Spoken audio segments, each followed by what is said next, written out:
Why is live theater and performance important to you?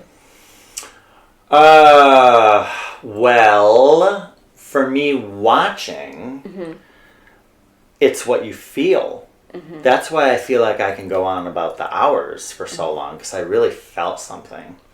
And being a cover, I got to watch it. So you guys were in it. Like, I remember Bobby being like, Mike, what's going on with the ending? Like, why does everybody like the ending so much? And I'm like, oh, Bobby, I wish you could see it. Because even the way he just sat there and watched, it was so sweet.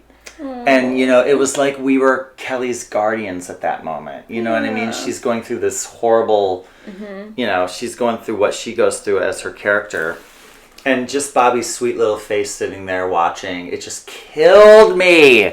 So watching, that's why what we do, I think, is important. Like, we're an escape. Yeah.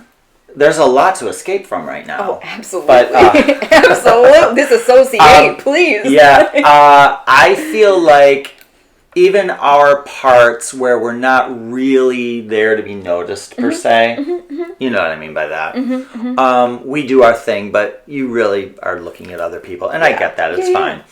But I also know that what we do is very helpful to the singers. Oh, yeah. I know that we are very important to them. I try to give them something. Because what show did we just do where I think it might have been Chenier, where I knew that the actor was using me.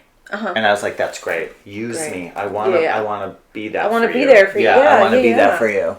I think Fabiano during Turndo, he used us. Oh, yeah. I loved working with him. Yeah, he was very fun. He's great. I've worked with him a lot. He's really dynamic.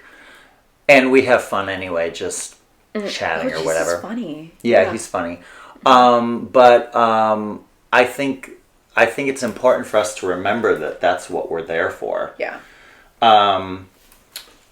And then, you know, I don't know, I guess I just like pretending to be different things. Like, I love doing my TikToks with the different costumes and showing them off, because you kind of, I also like the idea that I guess it's like taking the piss out of opera.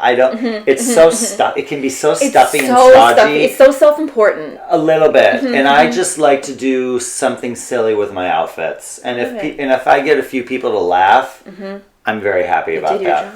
Job. Because it's just like, I want to show off these beautiful costumes. Yeah. And the wigs. And sometimes the makeup, you know? Yeah. Not so much for me, but you. We do a lot of you guys have a lot of makeup. fun makeup, yeah. Or, well, Medea, everyone had fun makeup on. Everyone looked sick. Oh, that's right. Yeah.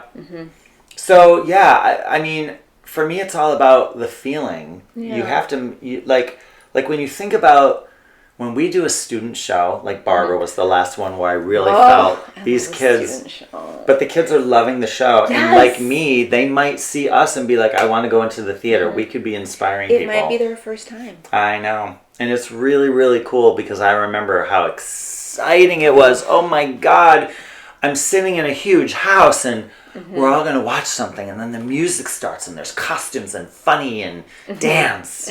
It's thrilling. It's thrilling. It's so thrilling. And I mean, I still feel it. So imagine how I felt when the first time I was 10. You're like, no wonder you're still doing this. Oh my God. I'm still high from what I saw like 40 years ago. Exactly. Exactly. But I mean, I'll still see Broadway stuff and be like, oh, this is what Broadway's about. Oh, yeah. You know? Isn't that so, like, that's what's rewarding, is like going and seeing a show and you're like, oh, I picked this. Yeah. Like this, or I guess it picked us. Yeah. But Boop I saw, and I know it didn't last very long, and I know a lot of people thought, oh, it's a cartoon, and I judged it too. Oh. But when I sat there, it was thrilling. Jasmine Amy Rogers is a star, and she was so good. And Jerry Mitchell happened to be there, and I kind of went up to him and I said, this is amazing. And I think he kind of, and I was like, I wrote to him later, I said, I'm sorry, that was me. I'm the guy that did that, but I have to tell you, it was so enjoyable. And that to me is what musical theater is, and what musical theater is for. Yeah. I'm not a huge hit of like, I'm not a huge fan of like, I don't know, the really angsty, gritty. Yeah, like what was that one where Next to Normal? I don't like Next to Normal. And you know what? There are a lot of people who like that show. Love that show. But to me, musicals have always been about escape. It's about joy. It's about joy and escape. Yeah. And I mean, again, I'm sure if I saw it, I'd get something out of it. But totally. I don't know. When I saw Boop, I was like, yes, this is what I think musical theater should be. And maybe what it should circle back to. Yeah. Yeah. A little bit. It's gotten, like, I just feel like theater in general has either gotten really preachy or very dark. Yeah. And we do not need that right now. We do not need something that's really dark. I think that's why, well, amongst other things, but Queen of Versailles just, tanked. We need uppers. Yeah. And, like, something sparkly. Like, we just, like, The Producers is a perfect example. Yeah. We need something where people are laughing and crying from laughing. Right. And that like, show is trying to make their face not hurt from laughing. Yeah. I would watch that show. I got to see that show so many times. There were a couple times where I would just watch the audience react because when those people came out during Keep It Gay, Keep It Gay, and then Carmen, what's his name? The actor, I can't think of his name. He was in Back to the Future playing Crazy Professor. That guy, when he would open the door and do the hiss, yes, like you just watch the audience. It was so entertaining because it was so predictable and so hilarious. Oh, I love it. Watching people watch a show is top tier. Roger Bart. Roger Bart. Roger Bart. Yes, Roger Bart. And wait, did he play it? He played the other one. Carmen Gia. Yes, he played Carmen Gia. Yeah. What about the one who's like, I look like the Empire State Building? Yeah, that was Gary Beach. Gary Beach. Yeah. I confuse them. Oh, okay. I love Gary Beach. Yeah. Gary Beach died. I know. Yeah.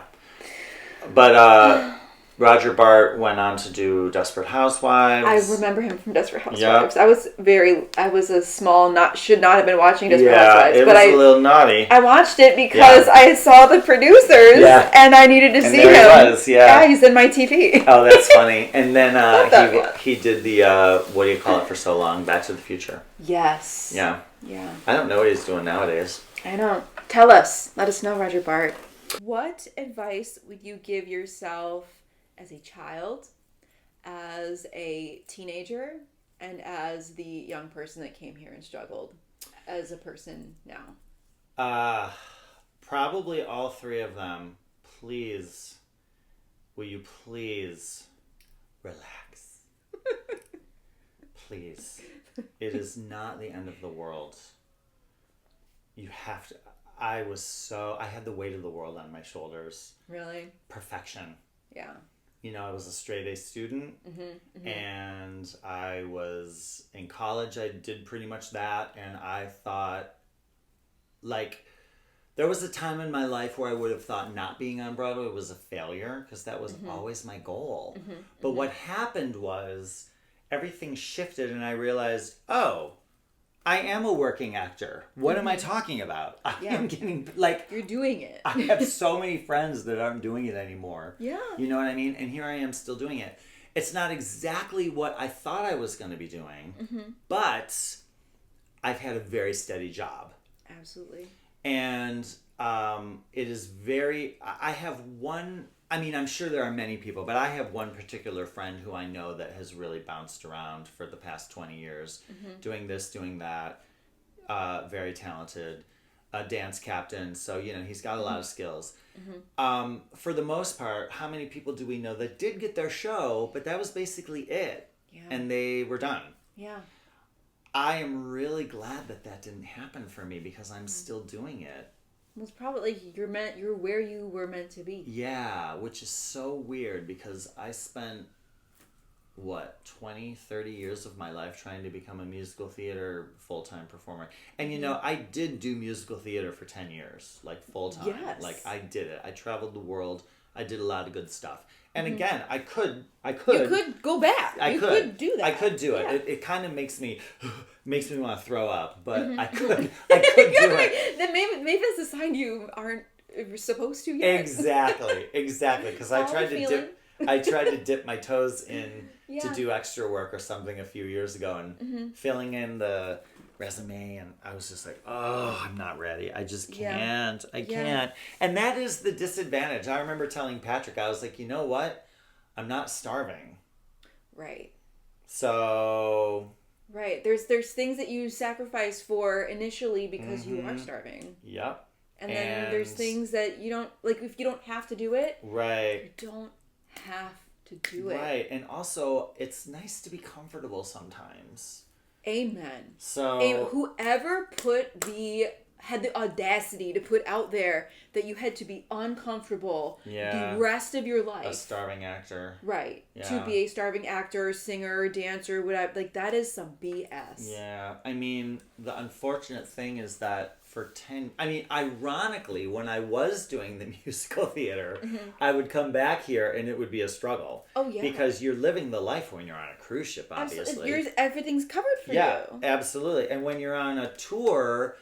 You know, you have to pay for food and figure that out, but you're still pretty taken care of. It's a sheltered-ish kind of zone. And you're doing Grease, which everybody loved. Right. So you are doing a really popular, fun, sold-out show. We had sold-out shows the whole year. It's amazing. Yeah. That's amazing. That was nice. But then, you know, that ends, and you've got to come back here, and you're just like, oh, God... Now what? I have to make my bed? What? I have to get another job? What? Yeah, it's really... And, like, the other job is serving. It's bartending. Yep. It's working at a gym. It's like... I catered for years.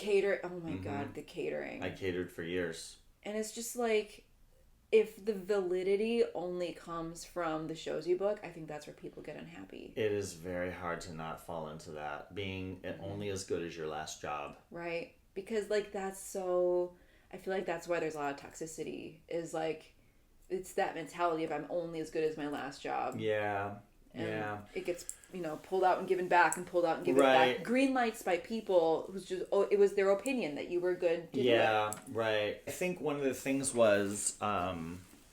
I got in my way because I was nervous a lot. Right. Yeah. And obviously you can't have that when you're at an audition. And I mean, I got hired, I did stuff, I worked, but I mean, could I have maybe gotten that Broadway gig if I didn't see the choreographer looking at me and I totally got nervous and blew it? You know, I mean, we all have those stories. We've all done that. Yeah.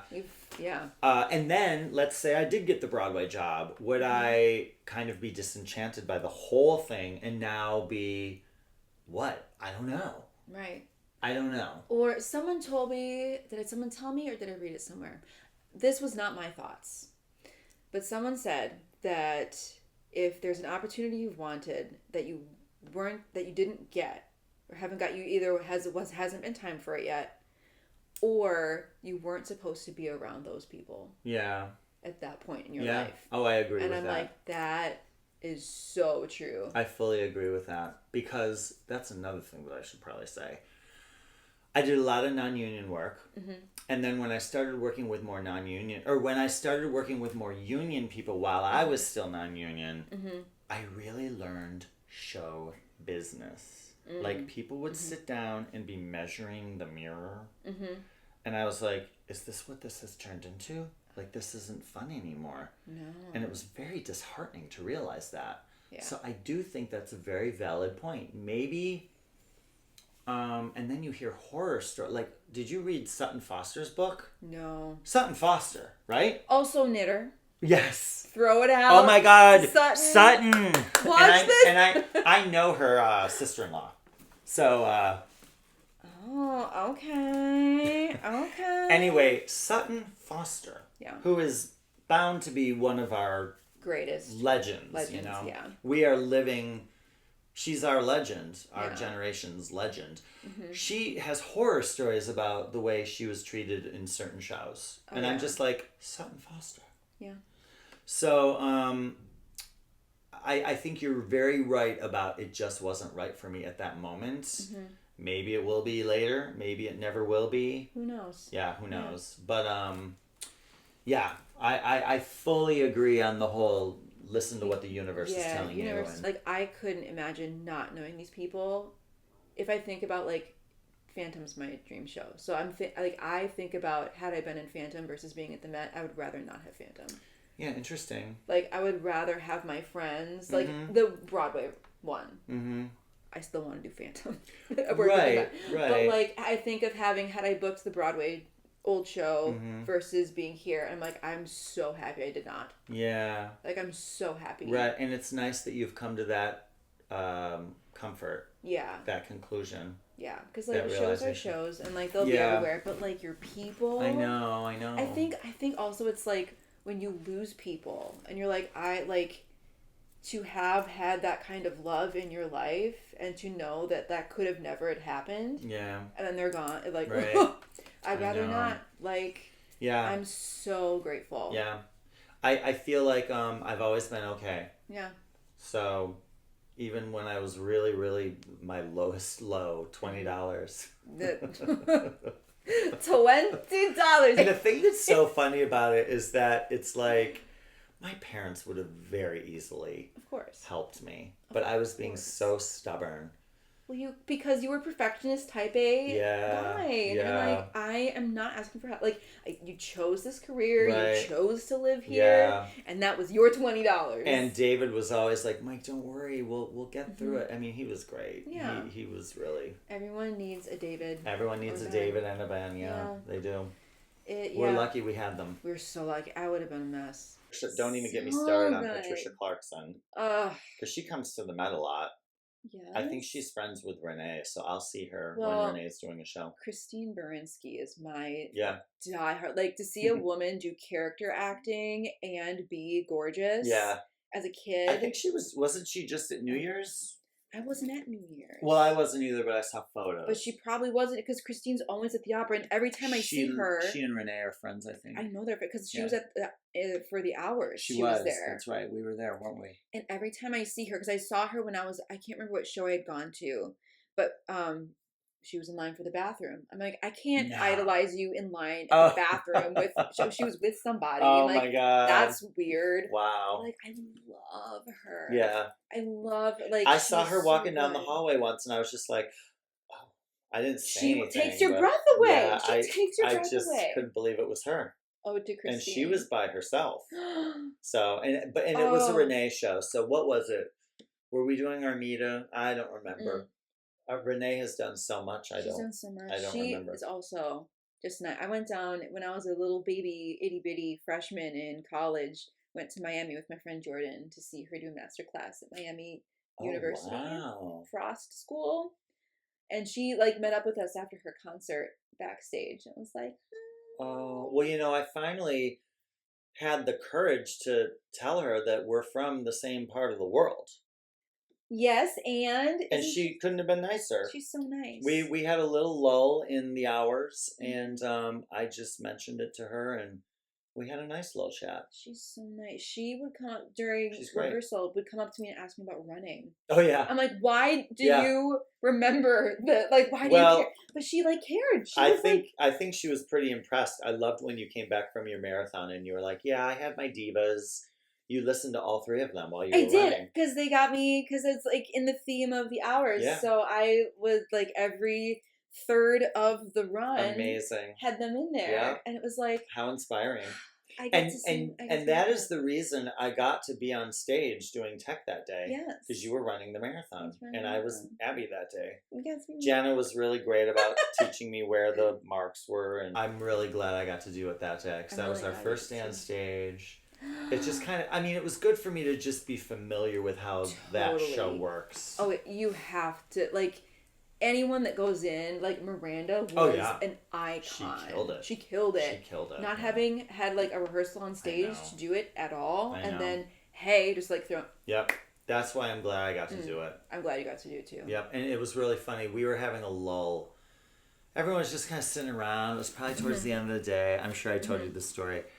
And out of nowhere, Joyce goes 5, 6, 7, 8, and I started doing chorus line, of course, and all the dancer girls, they're just doing their stuff. It was really, really funny, but it was so needed, and it was a great break. Oh, it was a great. That. She's amazing. Yeah, I just saw her do Amal and the Night Visitors. Yes, it was fun. I wrote her a little note. Oh, I don't know if any of those people see our notes that I write, but I write to people all the time. I think they do. I think Kelly. I write to Kelly sometimes. I write to Kelly. I wrote to Kelly after seeing Days of Wine and Roses. Same. Yeah. Oh my God! Did that just?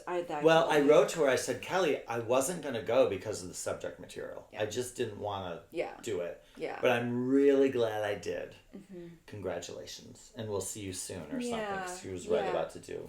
Yeah. The hours. Did I ever tell you that when the show opened, I think I told you I bought her a cake mix? No. Because I was like, I thought everybody was going to buy her a cake mix because of her character. Can't make a cake. Can't make a cake, yeah. So I just said, Kelly, it's been wonderful watching you. I feel like poor Laura Brown would have loved this. It's too bad it wasn't invented yet or whatever. And she was very sweet. And she says, oh, thank you. I think my kids will like this. And I was like, well, good. That's good. Yeah. So then when it came back, I had bought the CD. Because again, obsessed. Yeah. Obsessed with the hours. And she was the last person I had to sign the CD. Uh-huh. So I knocked on her door and had the CD for her to sign, which she was great about. And then I had another cake mix for her. And I said, it's tradition. And she just laughed. So I love that. I was like, if nothing else, Kelly might remember me as the cake mix guy. The cake mix guy. Yeah. Yeah, I mean, not the worst thing to be remembered by. Right. So. Right. I remember during, what was the show she did with us first? She did Cozy. Mm-hmm. And I caught her in the hallway with her husband. It was after the show. And I said, oh my God, it's an honor to share the stage with you. I'm a huge fan. She's guys. And she said, oh yeah, you're the guy who spins the girl. And I was like, oh, she noticed me. And I think I even said that. I said, oh, she noticed. Like I was talking about her in the third person. Sometimes it's too exciting. But I mean, sometimes we get too excited. She's got the Broadway career that I came here to do. Yes. And I've seen her, I think I've seen her do nearly everything. She's iconic. Nearly everything. And a crossover queen. Yeah, and she's nice. She's so nice. Watching her process was fascinating. Yes. I just was so, and you know, you would see her flub. And I was like, well, of course she's going to flub. She's learning the part just like we all have to learn the part. Yes. But it was just kind of fascinating to remember, oh, she's human. They're learning too. Yeah. Yeah. So it was trying it's different always good for things. Me. Yeah. It's good for me to remember that these icons are human. They're people. Yeah. Yeah. Except Cher. Except Cher. Cher is not real. I'm pretty sure. And one of my 2026 goals, I have to meet her. Yes. I don't know how I'm going to make it happen, but I just want to be like, girl, I know you're in New York. I live in New York. Mm-hmm. Can I want to just be in your presence. Can I shake your hand? Yeah. Maybe get a photo. I don't know. I need to meet Cher. Just put it out there. 2020. Ask for the big things. Ask for the big asks. I need to meet her. Let's meet Cher. Yeah. We are meeting Cher this year. I need to meet her. Yeah. I wanted her to sign my book that I bought. She was supposed to have the second one come out this year. I don't know what happened. They put it on hold because I think they're doing that docuseries. Oh, so she's probably on hold with that. Yeah. But we're gonna get you to Cher. We're gonna make it happen. Love her. I've loved her my whole life. She needs to know. She's my goddess. Everybody, anyone that's been a figure like that in someone's life, they need to hear it from every person they've affected. Yeah. I can imagine she's probably tired of it, though. She'll be like, oh, another gay man crying. No. Because, just think of, those are souls that she touched that needed it. Yeah. Deeply. And, what an absolute gift that is to share that with somebody. Yeah. How could you get sick of that? I know. And I mean, she's only getting better. It's unbelievable. Better. She is wine. Yeah. She is wine. And she's going to be 80 in May. I don't know if she wants me to say it, but it's the truth. She's a vampire. Yeah. Maybe won't be 80. Maybe she'll start going backwards. She's gonna Benjamin Button. Yeah. She's gonna be Cher Button. Right. Cher Button. Cher Button. Cher Button. For someone who wants to pursue performing, what are some key things to always do to stay true to you or who they are when navigating? Yeah, I think you said it. You have to realize that you are enough. Yeah. It took me a long time to realize that I was enough. Yeah. I graduated with Taye Diggs. Yeah. Oh, So imagine. yeah. Shoots off like a rocket. Yeah. And I mean, gorgeous, talented, Yeah. hardly the same type. Right. But I graduated with Tay Diggs, and that was hard for me. That's hard. Because I know that I worked really hard. Yep. I know that I did this, I did that, I got A's, I did all the stuff you were supposed to do, but who cares? It doesn't matter. No. I had a really hard time finally realizing, dude, you are not on the same journey.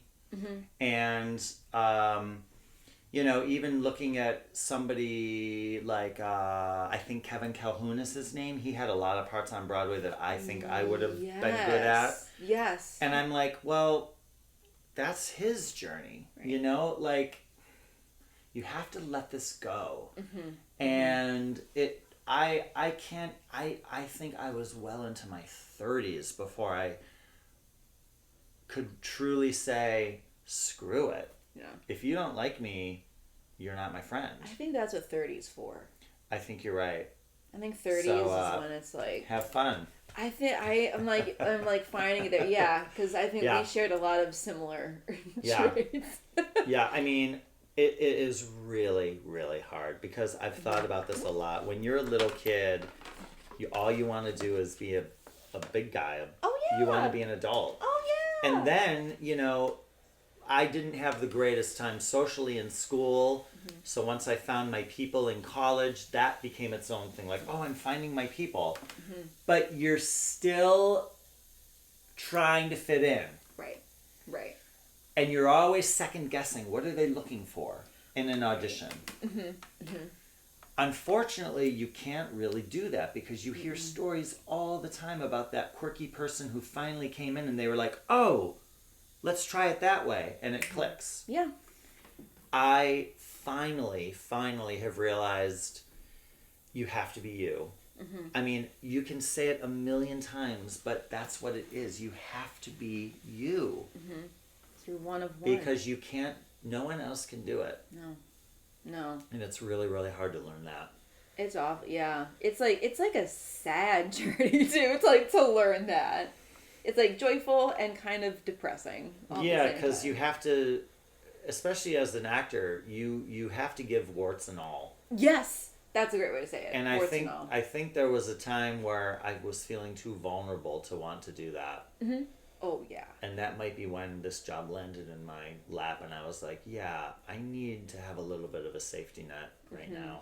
And that like helped you get comfortable. Yeah.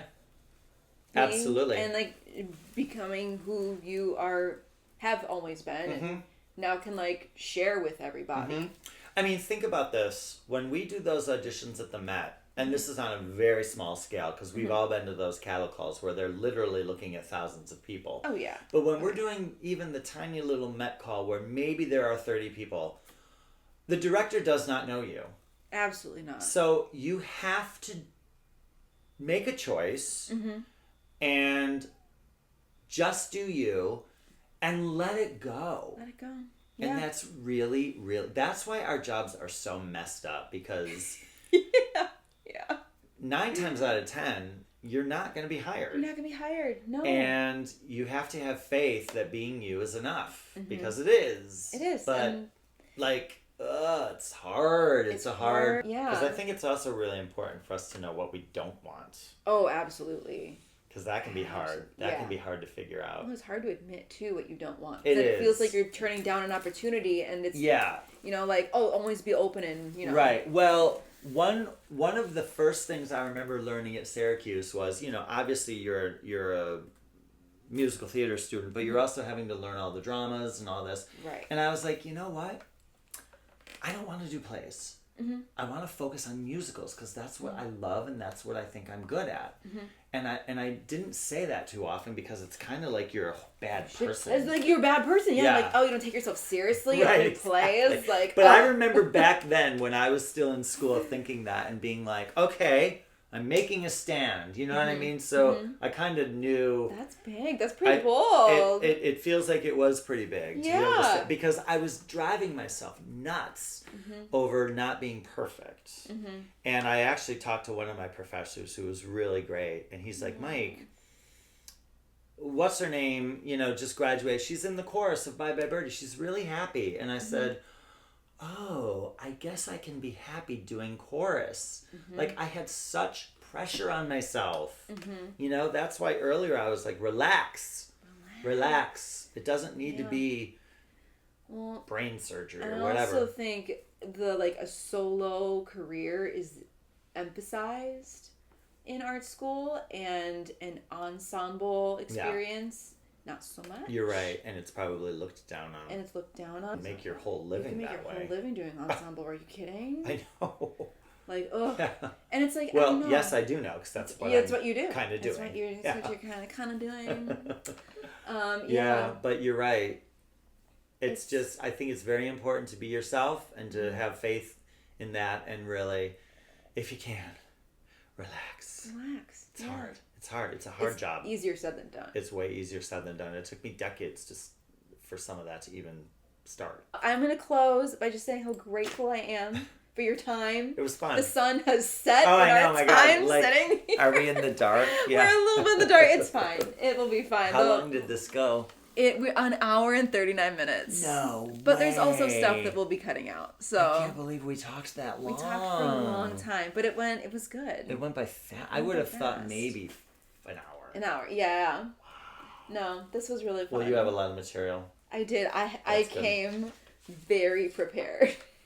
Great. It's like write down all the questions. But you're my first interview. Good. So I wanted to ask all the questions. You did great. Oh, thank you. You did very well. I can't wait to hear what Rose or someone else. I'll listen to all of them. Yeah, I'm just so excited because there's so many different pockets of career opportunity just at the Met. Yeah.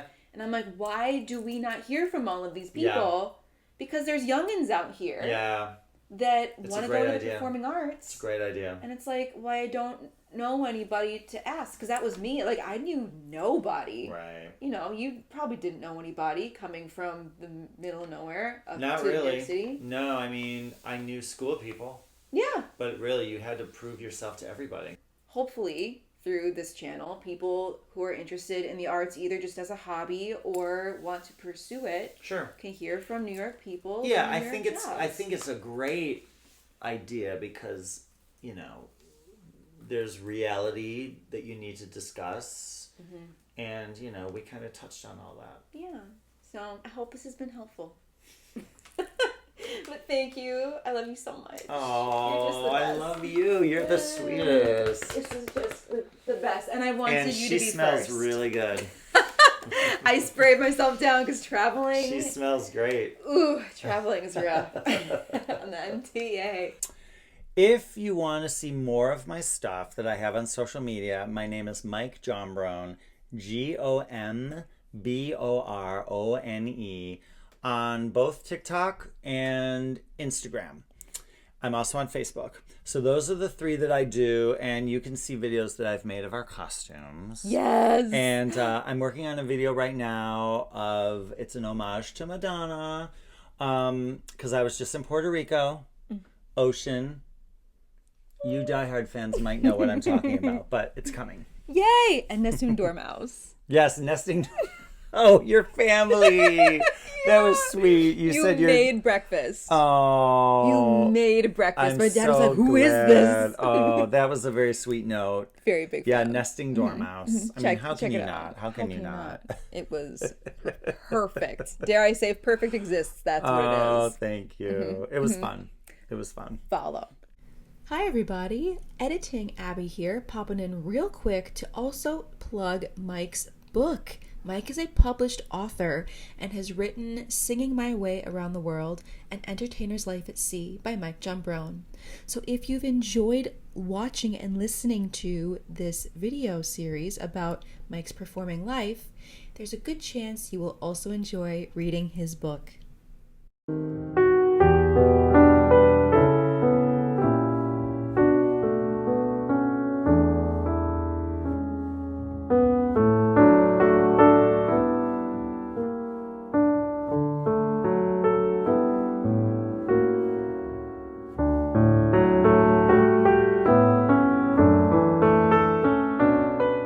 We'll see you in the next episode, and probably Mike again. Thanks for listening.